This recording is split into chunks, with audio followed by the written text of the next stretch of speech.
Hi. పోయిన Sunday రోజున plan చేసుకున్నాను. ఈ సండేకి ఇంట్లో బిర్యానీ చేసుకోవాలని. అది కూడా చికెన్ బిర్యానీ చేసుకుందాం అనుకున్నాను. కానీ అదృష్టం వచ్చి సెకండ్ ఇచ్చే లోపల దురదృష్టం వచ్చి సీట్లో కూర్చోబెట్టుకొని తీసుకెళ్ళిపోయింది నన్ను. ఏందంటారా? ఇదేందో తుఫాన్ అన్నారు కదా, ఏం తుఫాన్ అది మర్చిపోయాను. నాకు కొంచెం మెమరీ లాస్, అన్నీ గుర్తుపెట్టుకోలేను. గుర్తున్న వరకే చెప్పగలను. అది ఏం తుఫాను, ముంతాన్ తుఫాన్. ఇది మాత్రం నాకు చికెన్ తెచ్చుకోకుండా ఆపేసింది. అసలు నేనైతే చికెన్ తినాలంటేనే 3 నెలలు టైం పట్టిద్ది.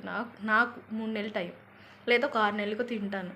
అలాంటిది అడక్కడక్క మా అమ్మని చికెన్ తెచ్చుకొని బిర్యానీ చేసుకొని హ్యాపీగా తిందామని ఈ వారం అనుకున్నాము. చికెన్కి బదులు గోంగూర తెచ్చుకొని పప్పులో వండుకొని తింటున్నాను. ఆ ముంతాన్ తుఫాను నా చికెన్ని తెచ్చుకోనికుండా ఆపేసింది. దాన్ని కొట్టాలి అసలు నేను.